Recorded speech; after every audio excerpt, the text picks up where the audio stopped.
Kantor Wilayah Kementerian Hukum dan HAM Sulawesi Selatan, Kanwil Kemenkumham Sulsel, bekerja sama dengan Direktorat Jenderal Kekayaan Intelektual, DJKI menyelenggarakan Mobile Intellectual Property Clinic, MIC tahun 2023. Acara ini berlangsung selama 3 hari, dari tanggal 28 hingga 30 Juli, di Mall Pipo Makassar dan dibuka oleh Direktur Jenderal Kekayaan Intelektual, Min Usihen. Dirjen Ki mengungkapkan bahwa kegiatan ini merupakan bentuk kehadiran Kemenkumham dalam mendekatkan layanan kepada masyarakat, terutama di Sulawesi Selatan. Selain itu, penyelenggaraan layanan Mobile Intellectual Property Clinic, MIC, merupakan kolaborasi antara Kemenkumham, pemerintah daerah, dan perguruan tinggi untuk meningkatkan kesadaran dan pemahaman masyarakat tentang perlindungan atas kekayaan intelektual. Dirjen Ki juga berharap kegiatan ini dapat berlangsung secara berkelanjutan dan melibatkan partisipasi aktif dari pemerintah daerah. Hal ini diharapkan dapat memacu perekonomian di Sulawesi Selatan serta memastikan ekosistem kekayaan intelektual tetap berjalan dengan baik, mulai dari menciptakan, mendapat perlindungan hingga memanfaatkannya. Salah satu potensi kekayaan intelektual dalam membangun ekonomi di wilayah tersebut adalah ekosistem Ki pada sektor pariwisata. Contoh implementasi yang disebutkan adalah indikasi geografis garam Amet dari Bali. Di Sulawesi Selatan, terdapat banyak potensi Ki terutama di sektor pariwisata yang mencakup Ki komunal dan beberapa indikasi geografis yang sudah terdaftar seperti Kopi Toraja, Kopi Kalosi, Kopi Rumbia, Pulu Mandoti, dan Lada Luwu Timur. Gubernur Sulawesi Selatan, Andi Sudiman Sulaiman, menyampaikan bahwa kegiatan ini dapat menjadi solusi untuk meningkatkan pendaftaran Ki dan menghindari sengketa hukum terhadap kekayaan intelektual seperti merek, hak cipta, indikasi geografis, dan lainnya. Gubernur juga mendorong agar produk dan budaya daerah di Sulsel didaftarkan dan dicatatkan kekayaan intelektualnya, serta melestarikan bahasa daerah. Sementara Kanwil Kemenkumham Sulsel, Liberty Sitinjak berharap melalui kegiatan Mobile IP Clinic ini dapat memberikan kontribusi positif bagi pembangunan kekayaan intelektual dan perekonomian di Sulawesi Selatan. Kegiatan ini turut dihadiri oleh beberapa pejabat tinggi, termasuk staf ahli Menteri Hukum dan HAM RI bidang reformasi birokrasi, Direktur Hak Cipta dan Desain Industri DJKI, Wakil Wali Kota Makassar, Wali Kota Parepare, Bupati Bone, Bupati Baru, Bupati Bulukumba, Wakil Bupati Maros, serta para pimpinan tinggi Pratama Kanwil Sulsel dan para kepala organisasi perangkat daerah.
Atau Klinik KI Bergerak yang dilaksanakan di wilayah Provinsi Sulawesi Selatan selama 3 hari ke depan.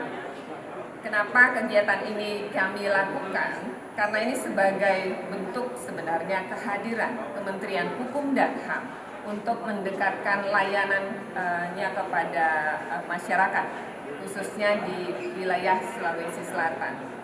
Dan penyelenggaraan KI bergerak ini, klinik KI bergerak ini sebenarnya merupakan upaya bersama antara pemerintah pusat, dalam hal ini Kementerian Hukum dan HAM, bersinergi dengan pemerintah wilayah, baik itu provinsi, kabupaten, kota, dan perguruan tinggi tentunya untuk bersinergi dan berkolaborasi untuk mendorong kesadaran dan pemahaman serta upaya untuk mendorong masyarakat mendapatkan perlindungan atas kekayaan intelektualnya. Sebagai informasi, Sulawesi Selatan ini merupakan provinsi ke-27 yang kami lakukan mobile IT clinic, karena ini sebenarnya program berkelanjutan Pak Gubernur, karena tahun lalu kami juga sudah melakukan, di Sulawesi Selatan juga sudah dilakukan, dan ini tahun kedua. Dan kita berharap ini merupakan program yang berkelanjutan, tidak hanya dilakukan oleh Kanwil Kementerian Hukum dan HAM bersama DJKI, nanti teman-teman dari kabupaten kota bisa melakukan juga kegiatan yang sama, nanti bekerja sama dengan Kanwil Kementerian Hukum dan HAM yang ada di Sulawesi Selatan. Dan kenapa ini kita lakukan?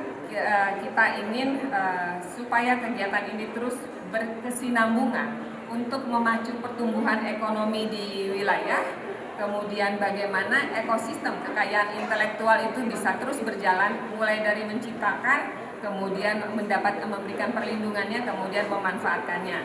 Sehingga kekayaan intelektual itu bukan hanya sebatas pelindungan saja, tapi ada manfaat ekonomi yang akan didapatkan dalam rangka meningkatkan perekonomian suatu wilayah. Nah, sebagai informasi, kalau kita lihat tahun 2021, bagaimana sih sebenarnya kekayaan intelektual ini memberikan kontribusi bagi pendapatan pertumbuhan ekonomi. Kalau di tahun 2021 kita bisa melihat sebenarnya KI kontribusi kekayaan intelektual dalam ekonomi kreatif bagi produk domestik bruto Indonesia, PDB-nya itu sebesar 1.300 triliun rupiah dengan serapan tenaga kerja lebih dari 17 juta orang. Dan hal tersebut sebenarnya sudah menempatkan Indonesia dalam posisi ketiga dunia, setelah Amerika Serikat dengan Hollywoodnya, kemudian Korea dengan K-pop-nya. Ini tercermin sebenarnya sudah banyak KI komunal yang didorong dari Sulawesi Selatan. Ada sekitar 270 KI komunal. Jadi mulai dari tadi disebutkan oleh Pak Gubernur, ada Palumara, ada Saudara, ada Bulu Cuke, kemudian sudah terdaftar juga ada tari-tarian seperti tari Wanua, tari Pangayo, Bagea, kemudian ada Bepa Karasang, dan masih banyak lagi. Selain itu sebenarnya di Sulawesi Selatan juga sudah memiliki cukup banyak indikasi geografis yang sudah terdaftar seperti kopi Toraja, kopi Kalose Enreka, kemudian ada kopi Rumbia, Polu Mandoti, dan Ladau Luwu Timur. Dan ini bisa sangat berpotensi untuk memacu pertumbuhan pariwisata di Sulawesi Selatan. Bisa berkonsultasi, bisa bertanya, atau bisa membantu untuk mengajukan permohonan kekayaan intelektual pada kesempatan ini. Dan sebelum menutup sambutan ini, izinkan kami mengucapkan sekali lagi terima kasih. Saya nggak bisa pantun, Pak. Kekurangan saya itu, salah satunya, yang lain banyak. Jadi izinkan kami dalam kesempatan ini sekali lagi atas nama Kementerian Hukum dan HAM mengucapkan terima kasih kepada Pak Gubernur, seluruh Bupati, Wali Kota yang sudah mendukung pelaksanaan tugas fungsi Direktorat Jenderal Kekayaan Intelektual khususnya. Dan kami juga mendapatkan informasi begitu banyak dukungan yang diberikan oleh Pemda kepada Kanwil Kementerian Hukum dan HAM. Serta ya, kita mulai dari 3, 2, 1. Dan dengan ini telah resmi wajib terdaftar di Kemenkumham. Sekarang kan mengupgrade ekonomi itu dengan UMKM. UMKM yang mau upgrade juga standar harus tertandatangan semua, termasuk brandingnya, termasuk kekayaan intelektual di semua yang ada kita miliki sekarang. Sudah banyak terdaftar, kayak tadi Songkor Caboni sudah dapat, terus ada Mandoti kita sudah dapat, beberapa daerah juga sudah terdaftar. Artinya apa? Kita berharap harus mendorong segera daftarkan mumpung ini ada dibuat launching klinik mobile untuk kekayaan intelektual ya.